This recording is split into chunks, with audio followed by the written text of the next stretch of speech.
Evan Blake had everything: power, wealth, control, until a single moment left him in a wheelchair and completely alone, and then the woman he once left behind appeared at his door with two boys who looked just like him. Evan Blake had always existed in the world from above. He lived at the top floor of a luxury high-rise, ran a billion-dollar tech empire, and walked through life like a man immune to consequences. Everything about him projected control: his tailored suits, his sharp jawline, his commanding voice. With dark hair always neatly styled and eyes as cold and clear as glass, he was the kind of man who walked into a room and shifted the atmosphere without needing to speak. People admired him. Some feared him. Many envied him.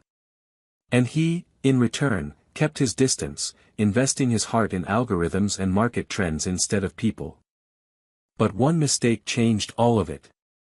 It happened during a weekend retreat in the mountains, an executive getaway he hadn't even wanted to attend. The road had been wet, the turn too sharp, and the car too fast. When he woke up in the hospital, he couldn't feel his legs. Doctors explained the damage in clinical terms, words like spinal trauma, permanent, T9 vertebra. All he really heard was that life as he knew it was over. They told him he was lucky to be alive. He didn't feel lucky. In the weeks that followed, the world that once orbited around him began to fall away. His assistant, who used to hang on his every word, asked to be reassigned. Board members who once praised him with glossy smiles stopped returning his calls. Investors grew nervous. Shareholders panicked. Rumors swirled in boardrooms and online forums. Soon he was quietly removed from the company he had built from the ground up, replaced by someone younger, faster, fully capable. Evan returned home not to flowers or support but to silence. His penthouse, once a sleek symbol of success, now felt cold and echoing. The elevator opened to polished marble floors and a sweeping view of the skyline, but none of it felt like his anymore. Even the view had lost its meaning. He wheeled through the rooms like a stranger in a place built for someone else, someone who could stand, walk, move without help. People disappeared faster than he expected. Business contacts drifted away. Friends sent short messages that dried up after a week or two. There were no more dinner invitations, no more event galas. It was as if his value had been erased the moment he could no longer stand behind a podium or shake hands at a table. And for a while, Evan accepted it. He didn't fight. He let the silence take over. He stopped answering calls. He stopped looking in mirrors. He let the days bleed together, one after another, in a blur of pain management, physical therapy, and the dull ache of isolation. Somewhere in the middle of all that, he began to believe what the world had implied, that his story was over. Then one day, everything changed again, not through headlines or injury, but through the sound of a doorbell. He wasn't expecting anyone. He never was. He wheeled himself slowly through the hall toward the front door, his hands steady on the metal rims. When he opened it, he wasn't prepared for what he saw.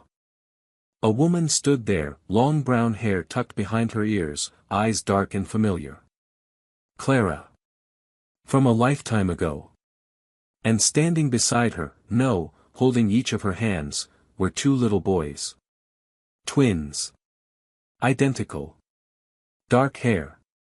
Piercing blue eyes. Just like his. Clara's voice was soft, but unwavering. "Hi, Evan," she said. "I saw the news. I know it's been a long time, but I couldn't stay away." She looked down at the boys, then back at him. "These are your sons." For a moment, Evan couldn't move or speak. The hallway seemed to narrow around him, the air thick with disbelief. He stared at Clara, then at the two boys standing beside her. His mind scrambled for logic, for timelines, for any explanation that would make this moment make sense. But all he could see were their faces, two boys who looked unmistakably like him, staring up with wide eyes that mirrored his own. They weren't babies. They were old enough to stand on their own, to hold their mother's hands with confidence, to understand that something important was happening. That made them 6. Maybe 7. Evan blinked, trying to process the math, the implication, the years he had lost without even knowing they existed. Clara didn't press him. She just stood there, holding their gaze, her expression unreadable but steady. There was no accusation in her voice, no bitterness. Just truth, plain and painful. "Can we come in?" she asked gently. Evan finally nodded, moving aside to let them in, his hands trembling slightly on the wheels of his chair. The boys stepped in first, taking in the tall ceilings and gleaming floors, their movements quiet and cautious. Clara followed, her steps slow, as if unsure of her place in this space. Evan led them into the living room. He gestured toward the couch, then positioned himself across from them, still speechless. For a long moment, the only sound in the room was the low hum of the city beyond the glass windows. Finally, Clara spoke. "Their names are Liam and Jake," she said, her voice softer now. "They're 6. I found out I was pregnant just a few weeks after you left." He exhaled sharply. "Why didn't you tell me?" The question came out broken, not in anger but in disbelief. She looked down at her hands for a moment before answering. "You had already made your decision. You were gone, and I didn't want to chase someone who clearly didn't want to be caught. I thought I was doing the right thing, giving them peace, not uncertainty." Evan's jaw tightened. He wasn't sure if the sting in his chest was anger at her choice or shame at his own absence. "I would have come back. If I'd known, Clara, if I had even suspected." "I know," she said. "But I didn't know who you were going to be anymore. You chose your career, and I chose to protect them. I had to do what I thought was best." Liam shifted on the couch, climbing up next to Clara and resting his head on her shoulder. Jake sat on the edge, watching Evan with curiosity rather than fear. There was something in his gaze that made Evan's throat tighten. It wasn't judgment. It was longing. A wordless, childlike hope that the stranger across the room might become something familiar. Clara reached into her bag and pulled out a small envelope. She handed it to Evan without a word. Inside were photos, birthdays, school pictures, snapshots of the boys at the beach, in Halloween costumes, sleeping curled up on a couch. He flipped through them slowly, each image a punch to the gut. 6 years of memories he had missed. First steps. First teeth. First words. First everything. "I'm not here to punish you," Clara said quietly. "I didn't come because I want anything. I came because I saw what happened to you, and I couldn't not come. I knew you were alone. And I thought, maybe they deserve to meet the other half of where they come from. Even if it's just once." Evan looked up from the photos, his eyes glassy. "Just once," he repeated. "You think I can look at them and then go back to pretending they don't exist?" Clara's expression wavered. "I don't know what you want, Evan. Or what you're capable of right now. I just knew you deserved the chance to meet them. And maybe, they deserve the chance to know you." He looked at the boys again. Jake gave him a tentative smile. Liam peeked over Clara's shoulder, then hid his face again.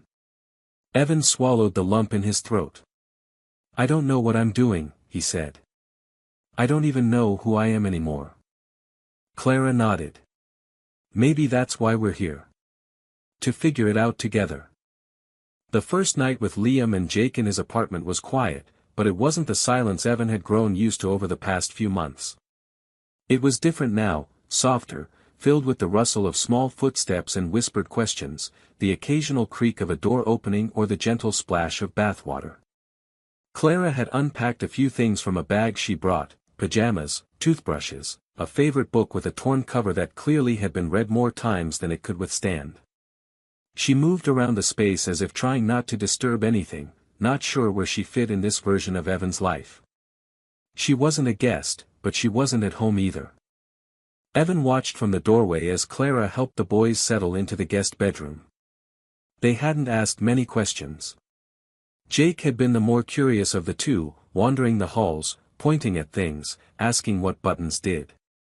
Liam stayed close to Clara, quiet but observant. Evan had offered to help, but Clara had smiled gently and said, "Let me do it tonight." Everything's new for them. So he waited, feeling strange in his own home, like a bystander to something that should have belonged to him long ago. When the boys were finally asleep, Clara returned to the living room. She looked tired, the kind of tired that years of single parenting left in a person's bones. Evan motioned toward the kitchen and asked if she wanted tea, and she nodded gratefully. They sat in silence for a while, sipping from mismatched mugs, the only light coming from the small lamp near the couch. Outside, the city sparkled, but the room felt still, like the world had shrunk down to just the two of them.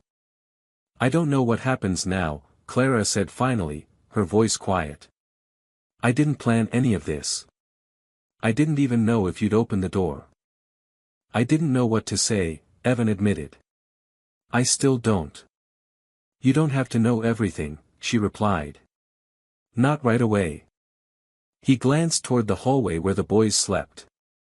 "They're amazing. They're incredible. And I missed all of it."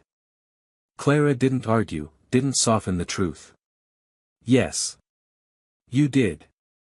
It stung, but it needed to sting.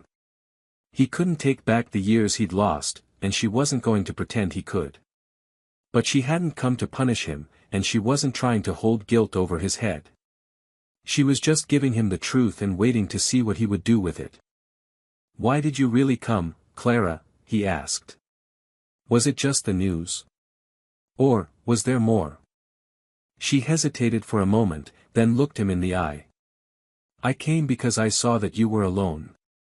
And I remembered the man I once knew. I thought maybe he was still in there somewhere. I wanted to believe you deserved another chance, not just with them, but with yourself." Evan didn't know how to respond. His entire life had been about control, success, keeping things polished and perfect. But now nothing was perfect. He was sitting in a wheelchair in a home that suddenly felt full of people and noise and memory. And he didn't feel powerful. He felt exposed. But beneath that, something else had started to form, something like purpose. Clara stood and said she would sleep on the couch. Evan offered to give her the guest room, but she declined. "Let them wake up in a bed, not on the floor. They need that more than I do." She disappeared down the hall, and Evan was left alone in the living room. He wheeled closer to the window, looking out over the city he had once ruled like a king. It looked different now. Smaller. Farther away. And yet, what had come through his front door that day felt bigger than anything he had ever built. It wasn't a merger or a company or an empire. It was family. Something he hadn't known he was missing until it showed up in the form of two boys who looked exactly like him. That night, for the first time since the accident, Evan didn't feel afraid to fall asleep. Morning came slowly, with golden light creeping through the edges of the curtains and spilling onto the hardwood floors. Evan woke up earlier than usual, his body still stiff from sleep but his mind already turning. He had barely rested the night before, not because of pain or discomfort, but because the apartment, his apartment, no longer felt like a quiet fortress. It felt alive. Every few hours, he had heard the soft shuffle of tiny feet in the hallway or the low murmur of Clara's voice whispering a lullaby to one of the boys. It was unfamiliar, yes, but strangely comforting. When he wheeled into the kitchen, he found Clara already awake, her hair tied back, wearing a simple sweater and leggings. She was quietly pouring cereal into two bowls, and Liam and Jake were seated at the small breakfast table, still in their pajamas, swinging their feet as they waited. The moment they saw Evan, Jake grinned and waved enthusiastically, while Liam offered a small, polite smile. Clara looked over her shoulder and gave Evan a nod of quiet acknowledgement, like they had silently agreed to start the day without ceremony or tension. "Hope you don't mind," she said. "They get hungry the second they open their eyes." Evan shook his head. "Not at all. I'm glad you're here." He watched as Clara helped Jake with a spoon, gently brushing cereal dust off his chin, and then turned to check Liam's milk. It was natural, seamless, and filled with a softness Evan couldn't stop staring at. She had done this all by herself for 6 years. She had been the entire world for these boys, and now she was here, letting him into that world with quiet grace. He felt humbled by it. After breakfast, the boys asked if they could explore the apartment, and Clara gave them permission. They wandered off into the living room, giggling and pointing at things as if they were in a museum full of treasures.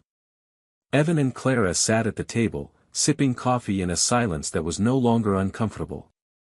It felt like something was rebuilding itself between them, not quickly, not easily, but piece by piece.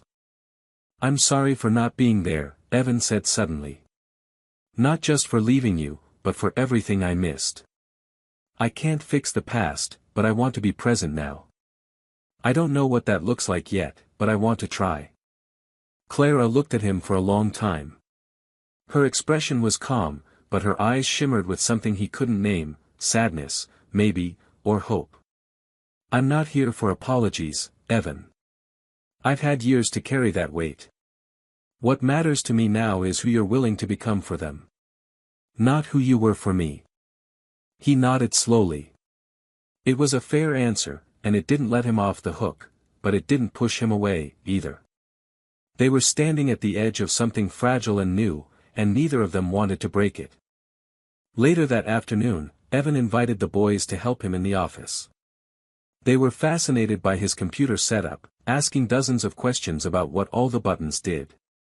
He let them click through harmless programs and watched as they argued over whose turn it was. For the first time in months, he laughed out loud, really laughed, and it felt like a pressure valve releasing in his chest. They didn't care that he was in a wheelchair. They didn't ask about the accident. To them, he was just a grown-up with cool gadgets and a funny voice when he read in silly accents. That evening, Clara made pasta while Evan kept the boys entertained with stories about building robots. They all sat around the table like a family, not a perfect one, not yet, but something close. Liam leaned his head on Clara's arm while Jake reached over and placed a sticky hand on Evan's. It was a small gesture, almost nothing. But to Evan, it felt enormous. After the boys were asleep, Clara sat beside Evan on the couch. They didn't talk much. The television played quietly in the background, but neither of them paid attention. Eventually, Clara spoke, her voice barely above a whisper. "You don't have to become everything overnight. But don't disappear again." Evan turned to her, his expression soft. "I'm not going anywhere this time." She nodded, then leaned back against the cushion. And in the quiet, they both let go, just a little, of the years that had passed, and made space for something new. The days that followed fell into a rhythm that Evan had never known he needed. Each morning began with the sound of small feet running across the floor, followed by sleepy voices asking if breakfast was ready or if they could watch cartoons. Clara took charge of most of the routine at first, but Evan insisted on becoming involved, even when it was awkward or slow or unfamiliar. He learned how to pour just the right amount of cereal without spilling it, how to tie tiny shoelaces from his seated position, and how to soothe a child's frustration with calm instead of control. It wasn't natural at first. He had spent so much of his adult life giving orders, having assistants, solving problems with logic. But children didn't respond to logic the same way. They responded to presence, tone, and consistency. And Evan was beginning to understand that showing up, really showing up, mattered more than having all the answers. He found himself watching Clara more than he realized. Not out of romantic longing, though that quiet pull was still there, but out of admiration. She had raised 2 boys on her own while carrying the weight of silence between them. She didn't ask for help, didn't expect gratitude, and didn't show resentment. She simply moved forward, making sure her sons were fed, clothed, and loved. It humbled him. She hadn't just survived, she had built something meaningful, something warm and whole. One afternoon, while the boys were down the hall building something that involved couch cushions and socks, Evan invited Clara out onto the balcony. The view stretched wide, city lights blinking in the distance, the sky starting to change into late afternoon gold. She stepped outside with him, her sweater sleeves pulled over her hands, her face calm. "I've been thinking," he said after a long pause, "about what it means to show up now, when I didn't back then. I keep wondering if anything I do will be enough." Clara looked out at the skyline for a moment, then said, "You're not starting from zero, Evan. You're starting from honesty. That's more than most people ever offer." He turned to her. "What if I mess it up?" She smiled, just slightly. "You will. That's part of it. But they don't need perfect. They need real." The words stayed with him long after the conversation ended. That night, when Jake had a nightmare and cried out, Evan was the first one to reach him. He wheeled down the hallway in the dark, heart pounding, unsure if he could even comfort a child. But when he entered the room and saw Jake sitting up in bed with tears on his face, Evan didn't hesitate. He held out his arms.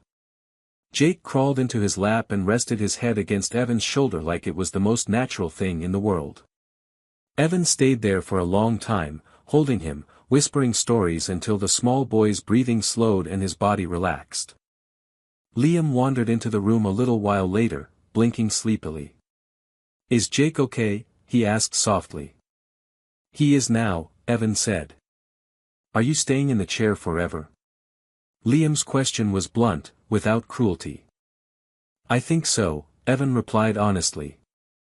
"Okay," Liam said after a moment. "I just wanted to know." "I don't mind." And then he leaned against the side of Evan's chair, resting his head on the armrest, as if that was enough assurance for him to fall asleep. That moment, quiet, unfiltered, deeply human, was when Evan realized that love wasn't measured in what he had missed, but in what he was doing now. He couldn't go back in time, but he could choose to be here, every day, in all the messy and imperfect ways that mattered. When Clara found them an hour later, she didn't say anything. She just stood in the doorway for a moment, then walked over and placed a blanket over Evan's shoulders. He looked up at her, his eyes tired but full. "Thank you," he whispered. "For what?" she asked. "For giving me a second chance before I even knew how to ask for one." By the end of the second week, Evan had settled into something that resembled real life, not the version he had once known, filled with boardrooms and press conferences, but a quieter, more grounded life made of small rituals and human connection. Each morning began with the boys climbing onto his bed and declaring it, wake-up time, even when he had barely slept. Clara would appear moments later with coffee and a weary smile, already in motion before the rest of them had opened their eyes. And somehow, in those gentle moments, Evan began to feel less like an outsider and more like someone they expected to be there. Still, as much as he tried to keep things moving forward, the weight of the past hadn't disappeared. It lingered in quiet corners, in the silence between conversations, in the photos Clara never mentioned, in the way Liam sometimes flinched at raised voices or Jake watched Evan with unspoken questions behind his blue eyes. One evening, after a quiet dinner and a shared cleanup routine, Evan asked Clara to join him on the balcony again. The boys were in their room, fighting over who got which pillow, and laughter echoed faintly down the hallway. Evan stared out over the city for a long moment before speaking. "Do they know why I left back then?" Clara didn't answer right away. She leaned on the railing, eyes fixed on the horizon. "They know we were together. They know you weren't ready. I didn't lie to them, but I didn't fill in the details either. Do they think I abandoned them? They don't know enough to frame it that way. But they've asked why they didn't have a dad. I told them you were someone I cared about once, and that sometimes adults make hard choices that don't always feel right later." Evan exhaled slowly, the guilt heavy in his chest. "I was afraid. I thought I had to choose between being successful and being human. And I chose wrong." Clara looked at him then, her gaze soft but firm. "You were scared, Evan. And you hurt me. But I survived. I built something out of the pieces, and those boys are the best thing I've ever done. I didn't come back to make you feel guilty. I came because I believed, for some reason, that you might be ready now. I am, he said, voice steady despite the emotion rising in him. Not just for them. For everything. They didn't speak again for a while, but something shifted in that quiet. When they went back inside, Clara kissed the boys goodnight and disappeared into her room. Evan lingered in the hallway, unsure of where he belonged now. He turned toward the boys' door and pushed it open just enough to see them asleep, tangled in blankets and stuffed animals. He rolled closer, watching them, seeing in their small faces pieces of himself, his stubbornness in Liam's brow, his quiet in Jake's posture. He didn't need a DNA test to feel what was already true. These boys were his. And they weren't broken. They were bright, kind, full of potential.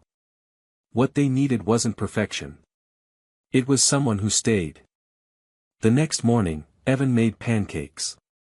Terrible ones. Lumpy, uneven, almost burned. But the boys ate them anyway, laughing through syrup-sticky mouths and declaring it the best breakfast ever. Clara raised an eyebrow but said nothing, letting him own the moment. Later, they built a fort out of blankets in the living room, and for the first time since the accident, Evan allowed himself to forget everything outside those walls. That evening, as they cleaned up the wreckage of stuffed animals and couch cushions, Jake crawled into Evan's lap and asked, "Are you going to live with us forever?" Evan looked at Clara, then back at Jake. "If you'll have me," he said gently. Jake nodded as if that settled it. "Okay. Then I won't worry anymore." Evan felt something inside him loosen, a knot he hadn't known he'd been carrying since the day of the accident, maybe since long before. He wasn't just rebuilding his life. He was building a home. And though it was still imperfect, still fragile, it was real. And that made it everything. The weeks turned into a full month, and the routine that once felt unfamiliar began to root itself deeply into Evan's life. He no longer woke up to silence or spent his days staring blankly out the window. He had learned how to move through his world differently, not just physically but emotionally. The boys had begun to treat him like he had always been there. They asked him questions constantly, about stars, about how phones worked, about whether pancakes could be dinner again. Their curiosity was endless, and their affection came naturally, without fear or hesitation. Evan realized he didn't need to earn their love through grand gestures, he just needed to keep showing up. One crisp Saturday morning, the four of them went to the park for the first time. Evan was nervous. He hadn't been in public since the accident, not outside a clinic or physical therapy center. But Clara had encouraged him, gently but persistently, saying the boys deserved a day outside and so did he. The park was full of families and energy, the kind that used to make Evan feel out of place. But now, with Liam on one side and Jake on the other, he felt something different, he felt grounded. They took turns pushing Ben's old toy truck through the grass. Clara spread out a blanket and handed out sandwiches while Evan told them stories from when he was a kid. He hadn't talked about his childhood in years, not because it was painful, but because he had trained himself to forget the parts that didn't serve his ambition. Now, he remembered the games, the scraped knees, the long summers, and he saw them reflected in his sons. At one point, Liam fell and scraped his hand on a tree branch. He didn't cry immediately, just looked down at the blood and blinked in surprise. Evan wheeled over without thinking, reaching out for him. "Let me see," he said, his voice calm. Liam climbed into his lap, unbothered by the chair, and held out his hand. Evan cleaned the cut with tissues Clara brought from the bag, kissed his forehead without hesitation, and said, "You're okay.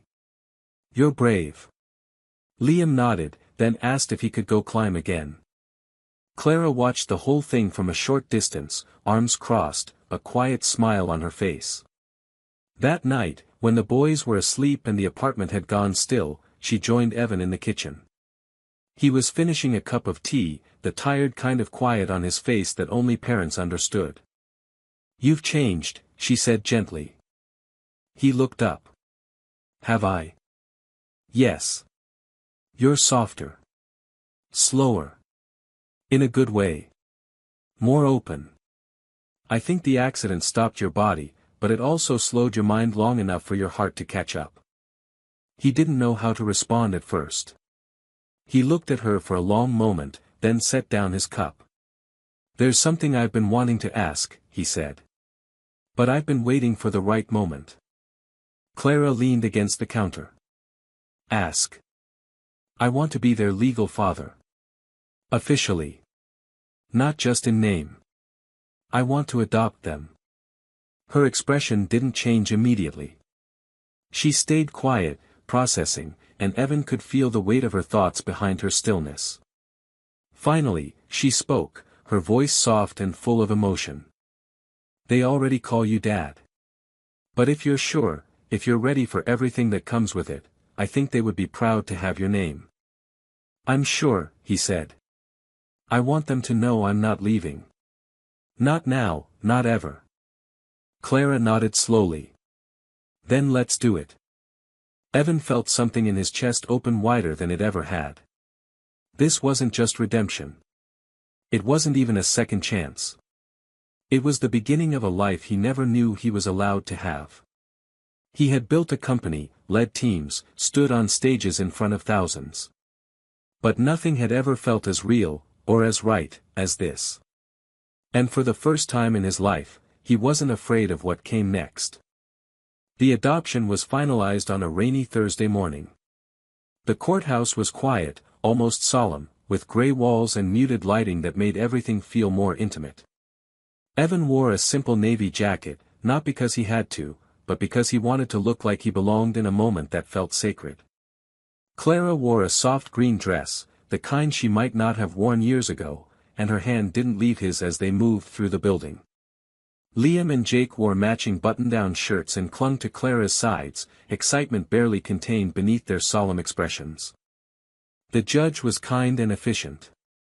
She asked Evan to state his intent, to confirm that he understood what it meant to become their legal parent. He answered without hesitation, his voice steady and full. I understand, he said. And I want it more than anything I've ever wanted. She nodded and turned to the boys, asking if they knew what today meant. Liam spoke first, surprising everyone. It means he's ours forever. Jake followed with a quieter, we already knew that. When the papers were signed, Clara wiped her eyes and kissed each of the boys on the forehead. Evan took a moment longer. He held the certificate in his lap, fingers trembling slightly, and stared at it like it held the entire universe. Because to him, it did. Everything had changed, and yet it felt like this was how it had always been meant to be. They didn't throw a big celebration afterward. Instead, they went to a small bakery and picked out cupcakes. Liam chose chocolate, Jake insisted on something with sprinkles, and Clara chose lemon. Evan didn't choose at all, Jake handed him one with blue icing and said, you need one too. You're the dad now. They ate together at a table by the window while the rain drizzled down outside, and Evan couldn't stop smiling. The days that followed didn't become magical just because of a signature. There were still messes and tantrums, lost socks and homework battles. But something in the air had changed. There was ease now, a quiet confidence that they belonged to each other. Evan found himself humming while making breakfast, laughing at the boys' ridiculous stories, leaning into the chaos of family life with a warmth that had once seemed impossible. He even went back to work, not full-time, not with the same fire, but enough to stay connected. He spoke at events about resilience, about how success means nothing without something real to come home to. His wheelchair no longer defined him. It was part of his story, not the whole thing. One evening, months after the adoption, they were in the backyard under the string lights Clara had helped hang along the fence. The boys ran through the grass, chasing each other with flashlights. Clara sat beside Evan on the patio, barefoot and glowing from laughter. She leaned against his shoulder as he watched the boys, who had started a dance-off with no music at all. Jake ran over and climbed into Evan's lap, tired but smiling. Do you think Mom sees us? Jake asked, almost too quietly. Evan wrapped an arm around him. I think she does. And I think she's proud. Clara looked over, her eyes shimmering in the warm light. She would be. Jake nodded, as if that settled something inside him, then dozed off in Evan's arms, content and safe. As the night deepened, Evan looked around at the life he never expected to have. Not long ago, he had believed his story ended with the crash. That everything after would be a long, quiet descent into isolation. But Clara had walked back into his life carrying not just memories, but meaning. The boys had brought light into a place that had gone cold. And somehow, he had not only survived, he had been transformed. He wasn't the man he used to be, and he didn't want to be. Now, he was a father. A partner. A man who could still build things, only now, they weren't companies. They were moments. Memories. A home. And for the first time in his life, he knew with full certainty that he wasn't missing anything.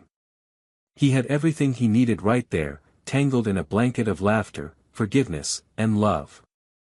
This story isn't just about redemption, it's about the quiet, painful courage it takes to rebuild a life from the inside out. Evan's journey is not one of instant transformation, but of learning how love works when stripped of ego, control, and performance. What makes the ending powerful is not the adoption papers or the perfect image of a family under string lights, but the small moments that got them there, whispered apologies, awkward breakfasts, a child falling asleep in his lap. The final chapter doesn't wrap everything in a perfect bow, and it shouldn't. Life rarely does. But it offers something better, hope that's earned, trust that's rebuilt, and love that grows slowly, stubbornly, and deeply. Evan didn't just regain purpose, he became someone who could finally live with open hands, not clenched fists. That, to me, is the most honest kind of happy ending.